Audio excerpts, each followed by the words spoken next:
Hello everyone, मैं मोहन स्वागत करता हूं आप सभी लोगों का टीचर एजुकेशन में। जैसा कि आप लोगों की डिमांड आ रही थी कि सर सीटीएट के प्रीवियस ईयर क्वेश्चन पेपर को सॉल्व करा दीजिए, तो फाइनली आप सभी लोग स्क्रीन पे देख सकते हैं कि आज के इस वीडियो में, इस क्लास में हम लोग प्रीवियस ईयर क्वेश्चन पेपर को सॉल्व करेंगे और आपको मैं बताऊंगा कि कैसे आप कम समय में अपने एग्जाम में आए हुए क्वेश्चन को सॉल्व कर पाएंगे। क्वेश्चन बाइलिंगुअल होंगे तो आप सभी लोगों को कोई भी किसी भी प्रकार की प्रॉब्लम नहीं आएगी समझने में। साथ ही साथ आपको बता दें कि चैनल पे अगर आप नए हो तो चैनल को सब्सक्राइब करके बेल आइकन जरूर प्रेस कर लीजिएगा, क्योंकि हम लोग ढेर सारे पोर्शन के प्रीवियस ईयर क्वेश्चन पेपर को सॉल्व करने वाले हैं। तो बिना किसी देरी के आप देख सकते हैं, टॉपिक है चाइल्ड डेवलपमेंट एंड पेडागॉजी। ये सीडीपी के पोर्शन को हम लोग देखने वाले हैं, जिसमें टोटल आपके 30 क्वेश्चन पूछे जाते हैं और ये पेपर है 2021 का, जब आपके बदलाव हुए थे, यानी सीटेट के सिलेबस में, पैटर्न में थोड़ा बदलाव हुआ था क्वेश्चन में। तो उस टाइप के क्वेश्चन को देखना बहुत इंपॉर्टेंट है और ये सेशन बहुत ही इंटरेस्टिंग होगा, बस आपको एंड तक बने रहना है। क्वेश्चन नंबर 1 आपके स्क्रीन पे है, देखिए। After getting hurt during a play activity, Rohan started crying, seeing this his father responded, don't behave like girls, boys don't cry, this statement by the father. Hindi में आप देखिए, एक सिचुएशन दी गई है कि एक खेल क्रिया के दौरान या खेलने के दौरान चोट लगने पर रोहन रोने लगा और यह देखकर उसके पिता ने कहा, लड़कियों की तरह व्यवहार न करो, लड़के रोते नहीं हैं। पिता का यह कथन क्या दर्शाता है, यही आपको बताना है। बहुत इंटरेस्टिंग क्वेश्चन है, बस आपको मैं बताऊंगा कि किस तरीके से, जहां पर डिफिकल्टीज होंगी, आप कैसे क्वेश्चन को सॉल्व कर पाएंगे। आप खुद सोचिए कि अगर कोई इस तरीके का स्टेटमेंट देता है, इसका मतलब है कि बॉयज, लड़कियों का नाम लिया गया, फिर लड़कों को कहा गया नहीं रोते हैं। या यहाँ पे ये भी स्टेटमेंट हो सकता है कि मर्द को दर्द नहीं होता। ऐसे कई स्टेटमेंट हैं जो कि किस किस चीज को दर्शाते हैं। वो यहाँ पे आप ऑप्शन देख लीजिए। रेड्यूस जेंडर बायसनेस, क्या ये लैंगिक भेदभाव को कम करता है? बिल्कुल नहीं, ये बढ़ा रहा है, ऑपोजिट है। लैंगिक समानता को बढ़ावा देता है? बिल्कुल नहीं। जब समानता को बढ़ावा तब देता जब बच्चे नहीं रोते हैं, या कुछ इस तरीके से होता है। लेकिन यहाँ पे स्पेसिफिक गर्ल्स और बॉयज की बात कर दी गई, तो ये दर्शा रहा है लैंगिक रूढ़िवादिता को दर्शा रहा है। It means reflects gender stereotype, कि जब आप कहते हो कि ये रूढ़िवादी विचारधारा है, ये मानना कि बच्चे या लड़के नहीं रोते हैं, इस तरीके से। तो राइट आंसर क्या हो जाएगा? ऑप्शन फर्स्ट हो जाएगा। अगला क्वेश्चन आप लोगों के स्क्रीन पे, आप लोग आंसर भी कर दे सकते हैं साथ ही साथ। इन ए प्रोग्रेसिव क्लासरूम, एक प्रगतिशील कक्षा में डैश। अब ये प्रगतिशील कक्षा में क्या होना चाहिए, किस तरीके से होना चाहिए, ये सब कुछ डिपेंड करेगा जब आप इन ऑप्शंस को देखेंगे। ऑप्शन देखिए। अध्यापक को अटल पाठ्यक्रम का पालन करना चाहिए। आप हिंदी इंग्लिश में जो प्रेफर करते हैं उसको पढ़ लेंगे आप लोग। ए teacher should fixed follow fixed curriculum, जहां पर भी फिक्स्ड की बात आएगी ये नेगेटिव टर्म को शो करेगा। प्रोग्रेसिव का मतलब होगा पॉजिटिव, और ये नेगेटिव, जहां पर फिक्स्ड की बात आ गई तो ऐसा नहीं है कि फिक्स्ड फॉलो करेगा। The emphasises should be on competition among students, विद्यार्थियों में प्रतिस्पर्धा पर बल देना चाहिए। अब ये तो सही बात है, लेकिन प्रगतिशील कक्षा में क्या होना चाहिए, हमें उसके बारे में बताना है। अगला है, देखिए। ज्ञान की संरचना के लिए प्रचुर मौके प्रदान करने चाहिए, या विद्यार्थियों को उनके अकादमिक अंकों के आधार पर नामांकित करना चाहिए, यानी student should be labelled on the basis of their academic scores. तो ऐसा बिल्कुल नहीं है। अब बचता है सेकंड और थर्ड। अब आप कैसे ऑप्शन करेंगे, यानी कैसे एग्जाम में जब इस टाइप के क्वेश्चन आते हैं, लगता है दोनों सही है, तो उसमें सही तो एक ही होगा। राइट आंसर इसका आप इस तरीके से देखेंगे कि यहाँ पे प्रतिस्पर्धा पर बल देना चाहिए, तो क्या वो प्रगतिशील कक्षा हो जाएगी? तो ऐसा बिल्कुल नहीं होगा। प्रगतिशील कक्षा तभी होगी जब आप ज्ञान की संरचना में, इट मीन्स जो कंस्ट्रक्शन ऑफ नॉलेज है, उसके लिए आप एम्पल अपॉर्चुनिटी, ढेर सारे मौके प्रदान करें बच्चों को बोलने के लिए, क्वेश्चन पूछने के लिए, आप उनको प्रोत्साहित करें और ढेर सारी एक्टिविटी कराएं। तो राइट आंसर ऑप्शन थर्ड होगा। इस तरीके से ही आप अगर क्वेश्चन को समझते हैं तो आपके लिए सीडीपी कोई टफ जैसी चीज नहीं रह जाएगी। अगला क्वेश्चन आप लोगों के स्क्रीन पे है, क्वेश्चन थर्ड है। After observing that students are struggling to proceed further on a ongoing activity, a teacher decided to provide cues and hint in the form of what, why, how, according to the Lev-Vygotsky जो इनकी theory है उसके according, this strategy of teacher will. Hindi में देखिए, एक गतिविधि है, छात्रों को संघर्ष करते देख एक अध्यापिका बच्चों को संकेत और इशारे, जैसे क्या, क्यों, कैसे, जैसे आप इसको समझेंगे ऐसे प्रदान करने का फैसला करती है। तो जो लेव वाइगॉट्स्की की थियरी है के सिद्धांत के अनुसार अध्यापिका की ये योजना क्या कहलाएगी या किस प्रकार की। इसका मतलब जैसे हम लोग बचपन में जब रीडिंग करते हैं क्लास सेकेंड थर्ड, अगर आपको याद होगा, किसी स्पेसिफिक टर्म में और वर्ड हमें प्रोनाउंस नहीं कर पाते हैं तो टीचर हिंट करती हैं। उस तरीके से ही अगर वो जो हिंट किया जाता है ड्यूरिंग रीडिंग, ड्यूरिंग किसी एक्टिविटी बच्चों के, उसको क्या कहेंगे। देखिए अब वो क्या है, किस तरीके की योजना है, demotivate the children to learn. क्या वो डीमोटिवेट का काम करता है अगर कोई ऐसा हिंट मिलता है हमें? तो बिल्कुल नहीं। और अगला देख लीजिए, छात्रों में प्रत्याहार निकास प्रवृत्ति पैदा होती है, तो ऐसा बिल्कुल नहीं। जहां पर भी देखिए नेगेटिव टर्म है, यहाँ पे अर्थहीन लिखा है, यहाँ पे अनुत्प्रेरित यानी डीमोटिवेट लिखा है, तो ये सब नेगेटिव टर्म है। लेकिन यहाँ पे पॉजिटिव चीज हो रही है। राइट आंसर ऑप्शन सेकेंड होगा, act as a scaffold for learning, यानी अधिगम के लिए पाड़ या आधारभूत संरचना का काम करेगी। यानी ये एक सपोर्ट, एक हिंट जो है उनके लिए सपोर्टिव होगा।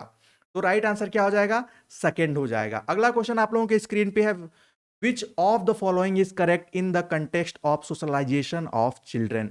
सोशलाइजेशन का मतलब क्या होता है? जब एक बच्चा सोसाइटी में, जितनी भी सोसाइटी के आप कह सकते हो कि जो उसकी वैल्यूज हैं, जो भी रीति रिवाज हैं, जो भी कल्चर है, उसको फॉलो करता है, उसको सीखता है, वही सोशलाइजेशन कहलाता है, यानी समाजीकरण कहलाता है। तो आप हिंदी में देख सकते हैं, बच्चों में समाजीकरण के संदर्भ में निम्न में से कौन सा कथन सही है।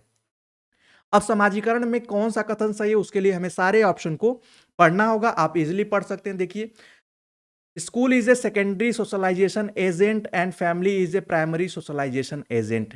पहला है कि विद्यालय जो है समाजीकरण का द्वितीयक कारक है और परिवार समाजीकरण का प्रथम प्राथमिक या फर्स्ट या प्राइमरी एजेंट है। इसका मतलब क्या हुआ कि जो जब भी कोई बच्चा, जब भी कोई इंसान सबसे पहले जो भी चीजें सीखता है, चाहे वो अपना व्यवहार, चाहे वहां पे कल्चर, चाहे रीति रिवाज, कुछ भी सीख रहा है, वो पहले अपने परिवार से सीखता है, इसीलिए इसको प्राथमिक कहा जाता है। उसके बाद वो जाता है विद्यालय में, अब सोसाइटी में। तो ये द्वितीयक और तृतीयक कारक होते हैं। तो पहला सही दिख रहा है हमें। अगला देख लीजिए, यहाँ पे लिखा है school is a primary socialization agent. तो बिल्कुल नहीं, बच्चा पहले ही विद्यालय नहीं जाता है, वो पहले अपने परिवार में रहता है, तो ये होगा नहीं। समकक्षी समाजीकरण के प्राथमिक कारक हैं और परिवार समाजीकरण का द्वितीय कारक है, बिल्कुल नहीं। जब भी आपकी बात आए कि प्रथम या प्राथमिक या प्राइमरी एजेंट कौन सा है सोशलाइजेशन का, तो वो होगा फैमिली। तो राइट आंसर ऑप्शन ए होगा। इस तरीके से आपको क्वेश्चन सॉल्व करने हैं। एक बहुत इंटरेस्टिंग क्वेश्चन है, theory of multiple intelligence emphasizes that. बहुबुद्धि का सिद्धांत जोर देता है कि, बहुबुद्धि का सिद्धांत आपको वर्ड से ही लग रहा होगा, theory of multiple intelligence. Multiple intelligence का मतलब ही आप गेस कर पाएंगे, ऐसा थोड़ा सा अगर पढ़े होंगे, चाहे आप जहां से भी जब भी पढ़े होंगे, आपको ये चीजें आपके माइंड में स्ट्राइक करेंगी बार बार कि ये मल्टीपल इंटेलिजेंस का मतलब। आप ऑप्शन देख लीजिए, intelligence quotient IQ can be measured only by objective test. क्या आईक्यू लेवल सिर्फ ऑब्जेक्टिव टेस्ट से ही मापी जा सकती है? तो क्या ये सही है? बिल्कुल नहीं, बहुत सारे टेस्ट से आईक्यू लेवल मापा जा सकता है। Intelligence is the one domain ensure intelligence in the all other domain. ये एक एक आयाम में बुद्धिमत्ता अन्य सभी आयामों में बुद्धिमत्ता निर्धारित करती है, बिल्कुल नहीं। सिर्फ एक आयाम में निर्धारित नहीं होती है। बुद्धिमत्ता की विभिन्न दशाएं हैं और बुद्धिमत्ता में कोई व्यक्ति विभिन्नताएं नहीं होती हैं। There is no individual difference in intelligence. बिल्कुल होता है, सभी लोगों का जो आप कहते हैं ना, सभी लोगों की बुद्धि बराबर नहीं होती है। तो इस तरीके से आपने देखा, जब तीन ऑप्शन गलत हो गए तो राइट आंसर क्या हो जाएगा? ऑप्शन थर्ड हो जाएगा कि जो इंटेलिजेंस है उसके सेवरल फॉर्म्स होते हैं और सेवरल का मतलब ही हो जाता है मल्टीपल। आप इस तरीके से भी क्वेश्चन को गेस कर सकते हैं। अगला क्वेश्चन आप लोगों के स्क्रीन पे है, according to the Lawrence Kohlberg theory performing an act and doing something because other approves it represent dash stage of morality. आपको पता है कोहलबर्ग का जो थियरी है, कोहलबर्ग का जो सिद्धांत है, वो किस पे आधारित है? वो नैतिकता के विकास या नैतिक विकास के चरण है, जिसमें उसने 3 चरण बताए हैं और 3 चरण के 2-2 सब स्टेजेस हैं। कुल मिलाकर 6 चरण हो जाते हैं।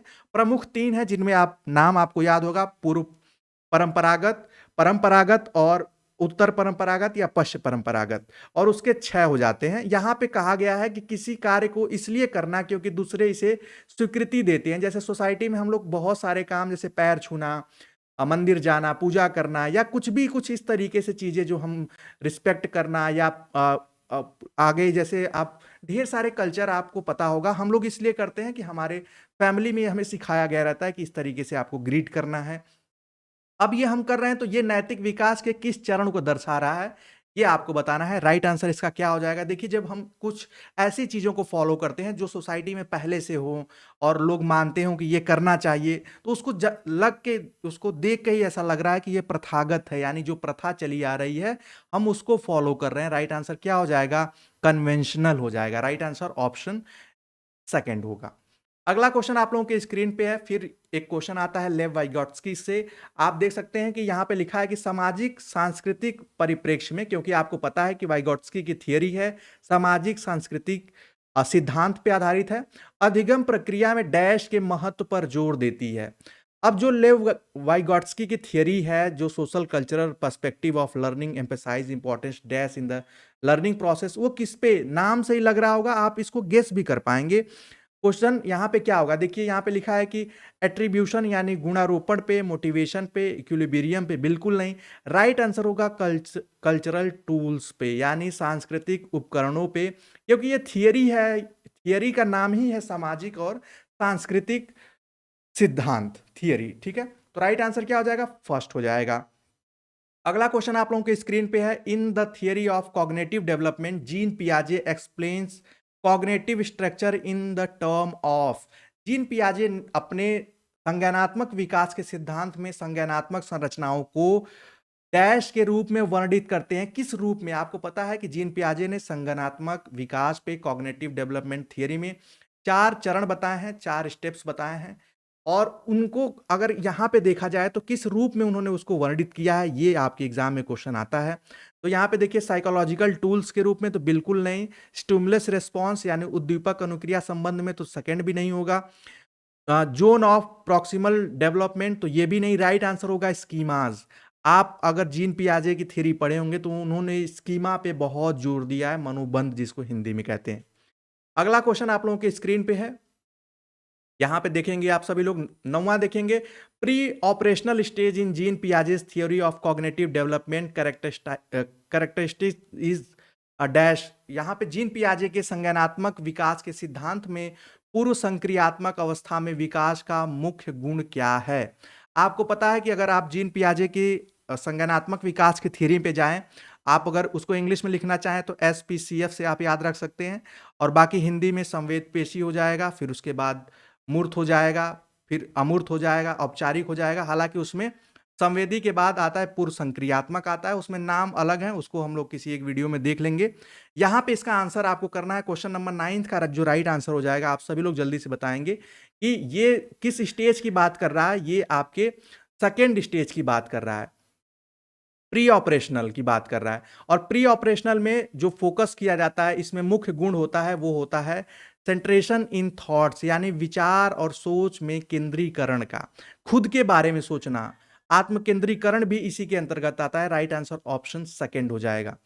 अगला क्वेश्चन आप लोगों के स्क्रीन पे, विच of the following statement is correct in context of development. अगर आपने विकास पढ़ा होगा, विकास और वृद्धि पढ़ा होगा, तो इसका आंसर बहुत इजीली कर पाएंगे। विकास के संदर्भ में निम्न में से कौन सा कथन सही है? 10वें का आंसर करेंगे आप सभी लोग। विकास की दर सभी संस्कृतियों में सभी के लिए समान होती है, तो बिल्कुल नहीं, विकास सबके लिए कभी समान हो ही नहीं सकता है। विकास केवल विद्यालय में होने वाले अधिगम से होता है, बिल्कुल नहीं। जब नेगेटिव, जब लिमिट कर दिया जा रहा है, इसको देखेंगे आप सभी लोग, सीमित कर दिया जा रहा है, तो ये नेगेटिव शो कर रहा है। विकास केवल बाल्यावस्था के दौरान ही होता है, बिल्कुल नहीं। राइट आंसर होगा डेवलपमेंट इज मल्टी डायमेंशनल, यानी बहुआयामी या बहुविमी कहते हैं हिंदी में। विकास के बहुत सारे डायमेंशन हैं। ठीक है, तो राइट आंसर क्या हो जाएगा? ऑप्शन फोर्थ वन हो जाएगा, चौथा हो जाएगा। अगला क्वेश्चन आप लोगों के स्क्रीन पे है, sequences of development among children from birth to adolescence is. जन्म से किशोरावस्था तक बच्चों में विकास किस क्रम में होता है? और इन नाम से इन टर्म को देखकर आपको जीन पियाजे का संज्ञानात्मक सिद्धांत याद आएगा, अभी जिस पे हम लोगों ने डिस्कस किया। और उसमें जो टर्म चलता है यानी जो स्टेजेस है वो आपको याद है। सबसे पहले संवेद पेशी क्रियात्मक जो सिद्धांत है उनका, तो यानी पहला तो सेंसरी से ही स्टार्ट हो जाता है, और सेंसरी आप देखेंगे ऑप्शन फर्स्ट में ही दिख रहा है, तो राइट आंसर ऑप्शन फर्स्ट हो जाएगा। बाकी आप मैच कर सकते हैं, कोई दिक्कत नहीं है। बाकी आप पूर्व संक्रियात्मक, फिर मूर्त, फिर अमूर्त या औपचारिक, ये इसको दो नामों से जाना जाता है। तो राइट आंसर क्या हो जाएगा? ऑप्शन फर्स्ट हो जाएगा। और हाँ देखिए, बहुत इंपॉर्टेंट क्वेश्चन है। Individual differences in a progressive classroom should be treated as, कैसे ट्रीट करना चाहिए या कैसे ट्रीट होना चाहिए? एक प्रगतिशील कक्षा में व्यक्तिगत विभिन्नताओं को किस प्रकार से देखा जाना चाहिए? अगर व्यक्तिगत भिन्नता है, तो क्या आप इसको मानेंगे कि अधिगम की प्रक्रिया में ये बाधा है? बिल्कुल नहीं। अध्यापक के पक्ष पर असफलता है, तो ऐसा बिल्कुल नहीं है कि अगर कुछ बच्चे बहुत इंटेलिजेंट हैं, डिफरेंट डिफरेंट कल्चर से, डिफरेंट डिफरेंट सोसाइटी से बिलोंग करते हैं, तो वो किसी अध्यापक के पक्ष पर यानी फेल्योर पार्ट होगा टीचर का, ऐसा बिल्कुल नहीं है। योग्यता आधारित समूह बनाने का मापदंड है, या अध्यापन अधिगम प्रक्रिया की परियोजना के लिए महत्वपूर्ण है? तो 12th का जो राइट आंसर हो जाएगा वो हो जाएगा कि जो इंडिविजुअल डिफरेंस है वो अध्यापन और अधिगम प्रक्रिया की परियोजना के लिए महत्वपूर्ण है, कि टीचर इस तरीके से प्लान करेगा कि सभी बच्चों को समझ में आए। और आपको पता है कि अगर एक क्लासरूम में बहुत इंटेलिजेंट बच्चे हैं और बहुत वीक बच्चे हैं, तो टीचर जो स्ट्रेटजी बनाता है वो एवरेज बच्चों को लेकर बनाता है, और मैक्सिमम माना जाता है। और इसी टाइप के, इसी रेशियो में सबसे ज़्यादा बच्चे होते हैं इसी ग्रुप में, जो एवरेज आप कह सकते हैं कि आप उसको चाहे ग्रुप मान लीजिए, चाहे आप उसको स्ट्रक्चर मान लीजिए उस क्लासरूम का, उसमें एवरेज बच्चों की ज़्यादा संख्या होती है। तो राइट आंसर क्या हो जाएगा? ऑप्शन फोर्थ हो जाएगा। अगला क्वेश्चन आप लोगों के स्क्रीन पे है, in a inclusive classroom emphasize should be on. एक समावेशी कक्षा में डैश पर जोर होना चाहिए। किस पर जोर होना चाहिए उस पर हम लोग बात करेंगे। क्वेश्चन नंबर 13 का आंसर करिए। देखिए, अभी हम लोगों ने प्रोग्रेसिव एजुकेशन की बात की है, यहां पे इंक्लूसिव एजुकेशन, इंक्लूसिव क्लासरूम की बात हो रही है, यानी समावेशी, यानी सबको लेकर चलना। अब यहाँ पे क्या है? परफॉर्मेंस ओरिएंटेड गोल्स, सिर्फ प्रदर्शन अभिमुखी लक्ष्यों पर जोर होना चाहिए? बिल्कुल नहीं। अविभेदी समरूपी निर्देश, ये नेगेटिव शो कर रहे हैं। सामाजिक पहचान के आधार पर छात्रों के अलगाव होना चाहिए? बिल्कुल नहीं होना चाहिए। हर बच्चे के सामर्थ्य को अधिकतम करने के लिए अवसर अवसर प्रदान करने पर जोर होना चाहिए। राइट आंसर क्या हो जाएगा? ऑप्शन फोर्थ होगा। और पढ़कर भी आपको ये पॉजिटिव स्टेटमेंट लगेगा, बाकी सब लिमिटेड हैं या नेगेटिव हैं। ये अप्रोच अगर आपने ध्यान रख लिया, समझ लिया, यूज करना सीख गए, तो आपको सीडीपी को क्वेश्चन सॉल्व करने से या उसमें कोई प्रॉब्लम नहीं आ सकती है। 14th वन करिए, according to the right of personal with disabilities act 2016, जो जिसको आप RPWD एक्ट कहते हैं 2016 का, इसमें which of the following term is appropriate to use, यानी दिव्यांगजन आधार अधिनियम 2016 के अनुसार निम्न में से किस शब्दावली का प्रयोग उपयुक्त है? यानी उसमें कौन सा शब्द प्रयोग किया गया है? मंदित छात्र यानी रिटायर्डेड स्टूडेंट? बिल्कुल नहीं। हैंडीकैप्ड स्टूडेंट्स, या स्टूडेंट्स विथ फिजिकल डिसेबिलिटीज, या स्टूडेंट्स विथ क्रिपल्ड बॉडी? आपको एक चीज आप इसको गेस कर सकते हैं कि विकलांग की जगह हम लोग दिव्यांग शब्द प्रयोग कर रहे हैं, और विकलांगता को हम दिव्यांगता शब्द प्रयोग कर रहे हैं। अगर ये आपके माइंड में ये चीज होगी, तो आप इस क्वेश्चन का देखते ही आंसर कर देंगे। राइट आंसर हो जाएगा option third, students with physical disabilities, जिसको हिंदी में छात्र जिसे शारीरिक दिव्यांगता हो उनके बारे में बात कही गई है। विकलांग शब्द का प्रयोग अब नहीं किया जा रहा है, नहीं मंदित छात्र, और छात्र जिसका शरीर अशक्त शरीर है, यहाँ पे सिर्फ शरीर नहीं, यहाँ पे मानसिक रूप से भी दिव्यांगता हो सकती है। तो राइट आंसर ऑप्शन थर्ड होगा। 15वां देखिए, in order to address the needs of students who are facing learning difficulties, a teacher should not.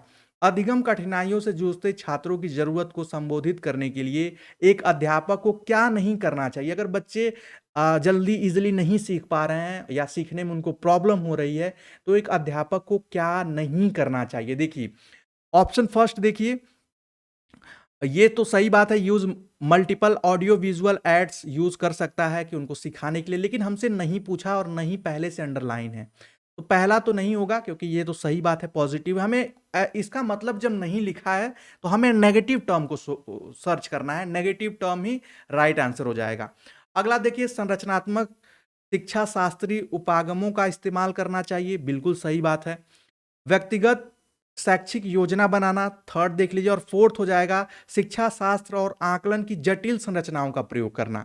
तो राइट आंसर क्या हो जाएगा, क्या नहीं प्रयोग करना चाहिए, तो जटिल संरचनाओं का प्रयोग नहीं करना चाहिए, यानी practice rigid structure for pedagogy and assessment, यानी इतना कोई डिफिकल्ट एग्जाम या डिफिकल्ट मेथड का यूज नहीं करना चाहिए पढ़ाने में। तो राइट आंसर ऑप्शन फोर्थ हो जाएगा। अगला क्वेश्चन आप लोगों के स्क्रीन पे बहुत इंपॉर्टेंट है, अगर आपने सृजनात्मक या क्रिएटिविटी का चैप्टर पढ़ा होगा। यहाँ पे देखिए लिखा है कि dash is the primary identification feature of creativity, और सृजनात्मकता की पहचान का प्रमुख लक्षण क्या है। क्वेश्चन नंबर 16 का आंसर आप लोग बताएंगे। और यहाँ पे क्रिएटिविटी का मतलब ये होता है कि आप खूब हाइपर एक्टिविटी, देखिए ऑप्शन में आपको कंफ्यूज कैसे करेगा। लो कंप्रीहेंशन यानी कम परिज्ञानता और बोधगम्यता बिल्कुल आइडेंटिफिकेशन नहीं है क्रिएटिविटी का। अब आपको इन एक्टिविटी इन अटेंटिवनेस भी नहीं हो सकता, असतर्कता भी नहीं हो सकता। अब ऑप्शन आता है सेकेंड और थर्ड। हाइपर एक्टिविटी होने से क्रिएटिविटी नहीं हो सकती है जब तक आपकी डाइवर्जेंट थिंकिंग ना हो, अपसारी चिंतन ना हो, मतलब एक पर्सन जो हो वो ढेर सारे अलग अलग तरीकों से सोचे किसी भी चीज को लेकर, तभी वो क्रिएटिव हो सकता है। और वो क्रिएटिव बच्चे आपको पता ही है कि वो बहुत सारी अच्छी अच्छी चीजें करते हैं और ढेर सारी एक्टिविटीज भी कराई जाती हैं। 17वां क्वेश्चन आप लोगों के स्क्रीन पे है। In order to address learner from diverse backgrounds a teacher should, विविध पृष्ठभूमियों के अधिगमकर्ता को संबोधित करने हेतु एक अध्यापक को क्या करना चाहिए अगर बच्चे विविध पृष्ठभूमि से हैं, डिफरेंट डिफरेंट बैकग्राउंड से आए हैं। क्वेश्चन नंबर 17 का आंसर करिए। आप विविधता संबंधित मुद्दों पर बातचीत टालनी चाहिए, बिल्कुल नहीं कि ऐसा विविध क्षेत्रों से है तो वो बात ही आप टाल दें, ऐसा आप नहीं करेंगे। सभी के लिए मानकीकृत आंकलनों का इस्तेमाल करना चाहिए, या ऐसे कथनों का इस्तेमाल करना चाहिए जो नकारात्मक रूढ़िबद्ध धारणाओं को मजबूत करें, ऐसा बिल्कुल नहीं करना चाहिए। राइट आंसर क्या हो जाएगा, सेकंड हो जाएगा। विविध विन्यासों से उदाहरण लेना चाहिए, यानी draw examples from diverse settings, यानी ऐसे एग्जांपल्स लेना चाहिए जिसमें, जैसे हमारे कहते हैं भारत में आप देखते हैं विभिन्न धर्म है, तो उसमें कहा जाता है कि विभिन्नता में एकता है, इस तरीके के जो शब्द आप प्रयोग करते हैं, इसी तरीके की एग्जाम्पल उनको भी वहां पर प्रस्तुत करना चाहिए। तो इसका सेकंड हो जाएगा। अगला क्वेश्चन देखिए, problem solving ability can be facilitated by, समस्या समाधान क्षमताओं को किस प्रकार सुसाध्य किया जा सकता है। तो इसका आंसर करेंगे क्वेश्चन नंबर 18 का, आप लोगों के स्क्रीन पे है, बहुत इंपॉर्टेंट क्वेश्चन है। और समस्या समाधान क्षमता का मतलब हो कि बच्चों में समस्या देना फिर उसको समाधान कराना, ये जो क्षमता है इसको किस प्रकार से सुसाध्य किया जा सकता है। तो क्या लगातार अभ्यास और क्रियान्वयन पर जोर देकर, ऑप्शन फर्स्ट देख लेते हैं। समस्याओं को हल हेतु अटल प्रक्रिया के इस्तेमाल को बढ़ावा देकर, या समरूपों में इस्तेमाल को बढ़ावा देकर, या विद्यार्थियों में डर की भावना पैदा कर कर। तो डर और इस तरीके से चीजें जो भी जब भी आपके ऑप्शन में आएंगी तो आप पहले उसको हटा लेंगे। अब यहाँ पे क्या होगा कि इनकरेजिंग यूज ऑफ एनालॉगीज, यहाँ पे राइट आंसर थर्ड होगा कि जब आप लगातार अभ्यास कराएंगे, वो उससे इफेक्टिव ज्यादा तब होगा जब उसी तरीके के और ढेर सारे एनालॉगीज, माना मतलब कि सेम सिचुएशन या सेम सब्जेक्ट के ही सेम टॉपिक्स के और भी डिफरेंट डिफरेंट चीजों को आप उसको प्रॉब्लम सॉल्व कराएंगे उस टॉपिक से, उस विषय से संबंधित, तो वो ज्यादा फैसिलिटेट होगा उनके लिए। तो राइट आंसर क्या हो जाएगा, ऑप्शन थर्ड हो जाएगा। 19th नंबर क्वेश्चन आप लोगों के स्क्रीन पे, motivation to learn can be sustained by, अधिगम अधिगम की अभिप्रेरणा को किस प्रकार कायम रखा जा सकता है। अगर हम चाहते हैं कि बच्चे मोटिवेट रहें हमेशा पढ़ने के लिए, सीखने के लिए, समझने के लिए, जानने के लिए, तो आप उनको किस तरीके से उसको सस्टेन रख सकते हैं, उनके मोटिवेशन को, क्या पनिश कर कर, बिल्कुल नहीं। पनिशमेंट जहां भी आएगा वो हमेशा आप उसको हटा देंगे, 99% केस में उसका यूज नहीं होगा और नहीं वो कभी सही होगा वो option. Focusing on mastery oriented goals, प्रवीणता अभिमुखी लक्षणों पर जोर देंगे आप, या बच्चों को बहुत आसान क्रियाकलाप देकर आप उनके मोटिवेशन को बढ़ाएंगे, तो ऐसा शॉर्ट टाइम के लिए होगा, लेकिन लॉन्ग टाइम के लिए आप ये नहीं कर सकते हैं। फोकसिंग ऑन रोट मेमोराइजेशन, यंत्रवत याद करने पर जोर देंगे, तो बिल्कुल नहीं। यंत्रवत अगर बच्चों को रटाया जाए तो उससे कोई मोटिवेशन नहीं आता है। आपने यहां देखा कि इस क्वेश्चन में हम लोगों ने 3 ऑप्शन को देखा कि वो सही नहीं हो सकते हैं। इसका मतलब राइट आंसर क्या हो जाएगा? ऑप्शन सेकेंड हो जाएगा। इस तरीके से भी हमेशा आपको सही जवाब नहीं ढूंढना है। अगर आपको दिख रहा है कि 3 नहीं हो सकते हैं, तो जो बाकी है, जो बचा हुआ है, वही राइट आंसर होगा। 20वां प्रश्न है शेम, यानी शर्मिंदगी डैश लिखा है। अब शर्मिंदगी के बारे में जो कथन सही होगा उसको हम टिक करेंगे। देखिए लिखा है का संज्ञान से कोई संबंध नहीं है। क्या शर्मिंदगी से हमारे ब्रेन पे, हमारे मस्तिष्क पे कोई प्रभाव नहीं पड़ता है? तो ऐसा बिल्कुल नहीं, ये गलत होगा, पड़ता है। Can have negative impact on cognition, क्या शर्मिंदगी का संज्ञान पर नकारात्मक प्रभाव पड़ सकता है? इसको हम अभी कंसिडर कर रहे हैं।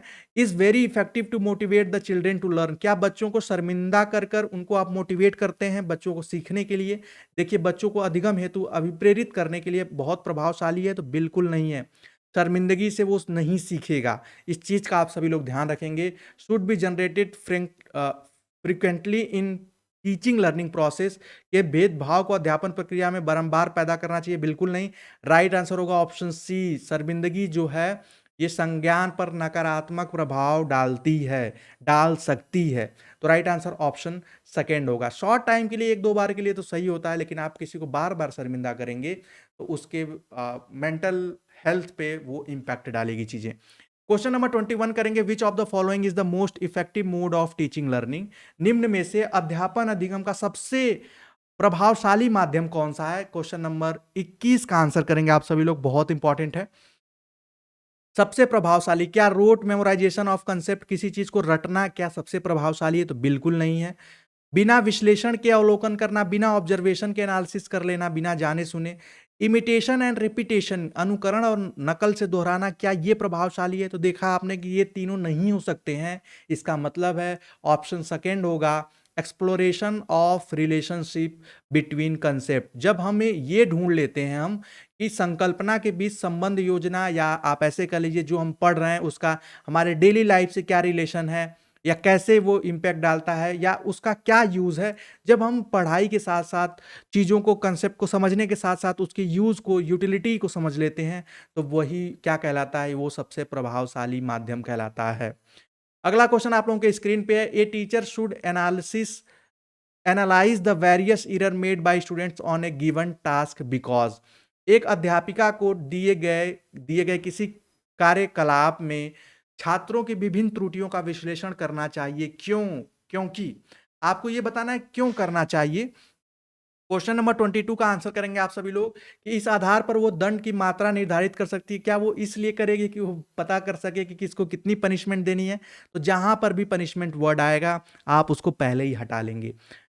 ध्यान रखिएगा, ये बहुत इंपॉर्टेंट कंसेप्ट है सीडीपी के क्वेश्चन को सॉल्व करने के लिए। Understandings of error are meaningful in the teaching learning process, यानी त्रुटियों की समझ अध्यापन अधिगम प्रक्रिया के लिए अर्थपूर्ण होती है। या she can segregate those who made more errors in comparison to others, इसके आधार पर वो ज्यादा त्रुटि करने वाले छात्रों को दूसरे से अलग कर सकती है कि कौन ज्यादा त्रुटि कर रहा है। या learning is a solely based on correction of error, या अधिगम केवल त्रुटियों के शोधन पर निर्भर करता है? बिल्कुल नहीं। राइट आंसर होगा ऑप्शन सेकेंड, मोस्ट अप्रोप्रिएट लग रहा है कि त्रुटियों की समझ अधिगम और अध्यापन अधिगम प्रक्रिया के लिए अर्थपूर्ण है, कि ये समझा जाए कि वो गलती कहाँ कर रहे हैं और उस पर फिर ध्यान रखा जाए। तो राइट आंसर क्या हो जाएगा? सेकेंड वन हो जाएगा। अगला क्वेश्चन आप लोगों के स्क्रीन पे है, देखिए इसका आंसर करिए। It is difficult for children to learn when, बच्चों को सीखने में कठिनाई होती है जब। कब बच्चों में सीखने में कठिनाई हो सकती है? आप एक स्टूडेंट बनकर, स्टूडेंट के हैसियत से आप इसको सोचेंगे तो आंसर आपके सामने होगा। देखिए आप यहाँ पे देख सकते हैं, आप सभी लोग, सूचना अलग अलग टुकड़ों में प्रस्तुत की जाए तो क्या सीखने में कठिनाई होगी? अगला क्वेश्चन है, दे आर इंट्रिंसिकली मोटिवेटेड, जो आंतरिक रूप से अभिप्रेरित हो उनके लिए, या अधिगम सामाजिक संदर्भ में हो, या content is represented through multiple ways. अब आपको क्वेश्चन नंबर 23 का आंसर करना है। देखते हैं, आप लोग कमेंट कर रही हैं, मैं बाद में भी देख सकता हूँ आप लोगों के कमेंट। ये बहुत इंपॉर्टेंट क्वेश्चन है। यहाँ पे देखिए कि बच्चों को कब डिफिकल्टीज होगी सीखने में, यही आपको बताना है। बेसिकली बहुत सिंपल है। यहाँ पे हम क्या करेंगे, देखिए लिखा है content in represented through multiple ways. अगर बच्चों को विषय वस्तु को बहु रूपों में प्रस्तुत किया जाए तो कोई परेशानी नहीं होती है, ये भी सही दिख रहा है हमें। लर्निंग इज सोशली कंटेक्चुअलाइज्ड, यानी जो उनके संदर्भित या अधिगम सामाजिक संदर्भ में हो तो बहुत अच्छा होता है, उसमें भी सीखने में प्रॉब्लम नहीं होती है। आंतरिक रूप से मोटिवेटेड हो तो कोई दिक्कत नहीं है। दिक्कत तब होती है जब information is presented in disconnected chunks, यानी आप जब सूचना को अलग अलग टुकड़ों में प्रस्तुत करते हैं और उनमें रिलेशन नहीं दिखता है, तब बच्चों को सीखने में प्रॉब्लम होती है। यानी कोई चीज बता रहे हैं तो उसका पीछे की गई बातों से या पीछे के चैप्टर से, जैसे हम अगर कोई टीचर चैप्टर 3 पढ़ा रहा है फॉर एग्जांपल, तो उसका चैप्टर 2 या फर्स्ट से जरूर कुछ ना कुछ कनेक्शन हो, और इससे बच्चों को सीखने में आसानी होती है।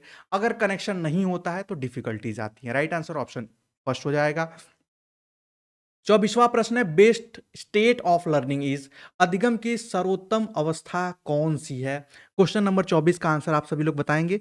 बहुत इंपॉर्टेंट क्वेश्चन है। देखिए इसको हम लोग कैसे करेंगे कि कौन सी सर्वोत्तम अवस्था हो सकती है, जब उच्च उत्तेजना हो, हाई अराउजल हो और हाई फियर हो, तब क्या अच्छी ये स्थिति होगी? बिल्कुल नहीं। जब उच्च, जहां पर भी भय की बात की जाएगी, डर की बात की जाएगी, वो उच्च सर्वोत्तम या बेटर स्टेट हो ही नहीं सकता है।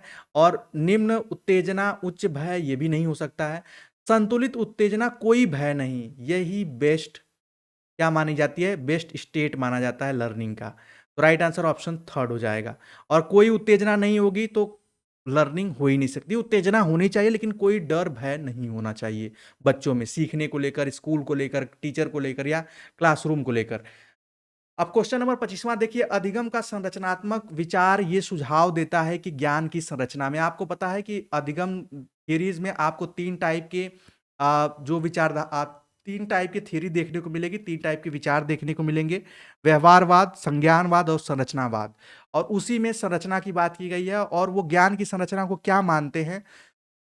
क्वेश्चन नंबर 25 का जो राइट आंसर हो जाएगा वो हो जाएगा कि बच्चे सक्रिय भूमिका निभाते हैं। यानी यहाँ पर मेन जो सेंटर में रखा जाता है वो बच्चों को रखा जाता है, किसमें? और ये अधिगम का संरचनात्मक सुझाव देता है कि ज्ञान की संरचना में बच्चों की सक्रिय भूमिका निभाते हैं, बच्चों को सेंटर में रखना चाहिए। यहाँ पे लिखा है have no play have no role to play in, बच्चों की कोई भूमिका नहीं होती, ऐसा बिल्कुल नहीं है। शिक्षा में और अधिगम में बच्चों की महत्वपूर्ण भूमिका होती है, इसी को संरचनात्मक विचार मानता है। राइट आंसर ऑप्शन 3 हो जाएगा। अगला क्वेश्चन आप लोगों की स्क्रीन पे है, बहुत इंपॉर्टेंट है। क्वेश्चन नंबर 26 है, which of the following belief is good for learning, अधिगम के लिए निम्न में से कौन सी धारणा उपयुक्त है और वो सही भी है। यानी आपको ये बताना है कौन सी धारणा के साथ आपको लर्निंग करानी चाहिए अगर आप एक टीचर हैं। Ability is improvable, ability is fixed, यानी आपका योग्यता जो हो सुधार रहे हो, योग्यता अटल हो, प्रयासों में कोई फर्क नहीं पड़ता हो, या असफलता अनियंत्रित हो। तो अनियंत्रित असफलता की बात की गई है तो ये इसमें होगा नहीं। अगला आप देख लीजिए, प्रयासों में कोई फर्क नहीं पड़ता है, ये भी गलत है। और योग्यता अटल हो नहीं सकती, एबिलिटी फिक्स्ड, और एबिलिटी हमेशा बढ़ती रहती है, इंप्रूव होती रहती है। तो राइट आंसर क्या हो जाएगा? ये एक अच्छा बिलीफ है कि बच्चे अगर कमजोर हों तो एक टीचर को ये मानना चाहिए, उसका एक बिलीफ होना चाहिए कि बच्चे अभी वीक हैं लेकिन धीरे धीरे उनमें इंप्रूव देखने को मिलेगा। 27वां क्वेश्चन आप लोग देखिए, निम्न में से कौन सी परिपाटी जो है विद्यार्थियों में संकल्पनात्मक समझ में बढ़ोतरी करने में सहायक है? क्वेश्चन नंबर 27 का आंसर करिए। देखिए कंपटीशन यहाँ पे लिखा है कि करने में सहायक है, विद्यार्थियों के संकल्पनात्मक, यहाँ पे किस चीज पे बात की जा रही है? कंसेप्चुअल अंडरस्टैंडिंग पे बात की जा रही है। तो कंपटीशन कंसेप्चुअल अंडरस्टैंडिंग को बढ़ा नहीं सकता है, टेक्स्ट बुक सेंटरिंग पेडागॉजी भी नहीं, फ्रीक्वेंट एग्जामिनेशन भी नहीं, अन्वेषण और डायलॉग। जब आप बच्चों से बात करते हैं, एक दूसरे से बात करते हैं, वो खुद से चीज़ों को सर्च करते हैं, रिसर्च करते हैं, तब उनके अंदर कंसेप्चुअल अंडरस्टैंडिंग बढ़ती है। राइट आंसर ऑप्शन 4 हो जाएगा। अगला क्वेश्चन आप लोगों के स्क्रीन पे है, बहुत इंपॉर्टेंट है।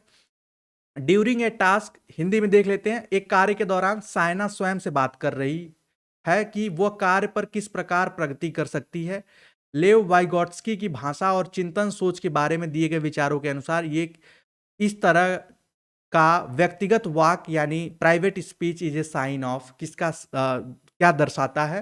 तो आपको बता दें, जब आप लेव वाइगॉट्स्की की थ्योरी पढ़े होंगे उसमें इस चीज को बहुत ही अच्छे से पढ़े होंगे कि जब यहाँ पे साइना जो है खुद से बात कर रही है, जैसे हम लोग कभी सोचते हैं ना कि कैसे लिखेंगे एग्जाम में या एग्जाम की तैयारी कहाँ से करें, जब आप खुद से बात करते हो ये सही है या वो सही है, ये सब कहलाता है सेल्फ रेगुलेशन पे। राइट आंसर क्या हो जाएगा? स्वयं नियमन हो जाएगा। आत्म केंद्रिता जब होगा, जब आप खुद अपने बारे में सेंटर में रख के सोचें, ऐसा बच्चों में होता है यूजुअली, आप देखे होंगे। ये साइकोलॉजिकल डिसऑर्डर बिल्कुल नहीं है और ये कॉग्निटिव इमेच्योरिटी बिल्कुल नहीं है। जब आप अपने से बात कर रहे हो, आत्म मंथन कर रहे हो, तो वो इमेच्योरिटी में नहीं आएगा। अगला क्वेश्चन आप लोगों की स्क्रीन पे, evaluation practices should aim at, मूल्यांकन पद्धतियों का लक्ष्य होना चाहिए। ये बहुत इंपॉर्टेंट क्वेश्चन है। क्वेश्चन नंबर 29 का आंसर करेंगे। बहुत ही इंटरेस्टिंग है क्वेश्चन नंबर 23।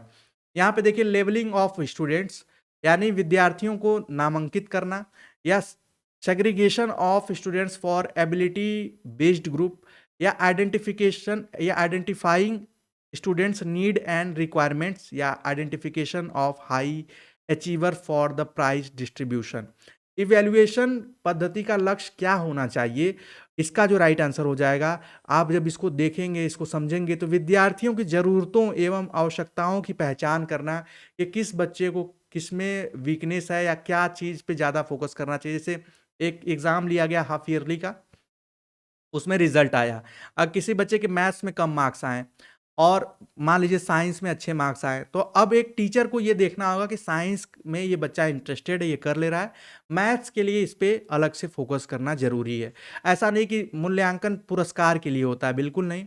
और सिर्फ उनका लेबलिंग, स्टूडेंट्स को लेबल रैंकिंग देने के लिए नहीं होता है इवैल्यूएशन। इवैल्यूएशन का मतलब ये होता है जो भी कमियाँ हों वो पता हो सके। और इस सेशन का और सीडीपी का आखिरी क्वेश्चन आप लोगों की स्क्रीन पे है, individual differences in development of children can be attributed to, बच्चों के विकास की व्यक्तिगत विभिन्नताओं को किस प्रकार प्रतिरूपित किया जा सकता है। व्यक्तिगत भिन्नता को किस प्रकार से आप प्रतिरूपित कर सकते हैं कि व्यक्तिगत भिन्नता क्या है, इंडिविजुअल डिफरेंसेस क्या है, ये आप अपने बीएड में भी पढ़े होंगे, बहुत इंपॉर्टेंट है। क्या ये एक हेरिडिटी है, ये एक अनुवांशिकता का लक्षण है, या अनुवांशिकता से होती है, या एनवायरमेंट से होती है, या नहीं अनुवांशिकता और नहीं एनवायरमेंट। राइट आंसर आप सभी लोगों को पता है कि अनुवांशिकता एवं पर्यावरण की पारस्परिकता पर, यानी इन दोनों के मेल से होती है। इंडिविजुअल डिफरेंस यानी दो व्यक्ति अगर हैं तो वो दो व्यक्ति कभी भी एक समान नहीं हो सकते, क्योंकि उनके इन्वायरमेंट में, उनके, आप अगर वो ट्विंस भी हैं, जुड़वे भी हैं, तो उनमें जरूर कोई ना कोई अंतर होगा। यही कहलाता है दो व्यक्तियों के बीच के अंतर कोई इंडिविजुअल डिफरेंस कहते हैं। अगर इस तरीके से आप क्वेश्चन को सॉल्व करना सीख लेते हैं, जान लेते हैं, तो आपको 30 आउट ऑफ 30 लाने से कोई रोक नहीं सकता है। चाहे आप सी टेट दे रहे हो या यूपी टेट देने वाले हो या कोई भी एग्जाम जो टीचिंग से रिलेटेड हो। आई होप आज के सेशन में आप लोगों को बहुत कुछ जानने, सुनने, सीखने को मिला होगा। ऐसी और भी क्लासेस आप लोगों को ऑनलाइन प्रेप में मिलेगी, तो ऑनलाइन प्रेप को सब्सक्राइब कर लें। ये पीडीएफ चाहिए होगा तो आप सभी लोग कमेंट करेंगे, आपको बता दिया जाएगा कहाँ मिलेगा। आई होप आज का सेशन आप लोगों ने एंजॉय किया होगा। मिलेंगे नेक्स्ट वीडियो में, तब तक के लिए bye bye, take care and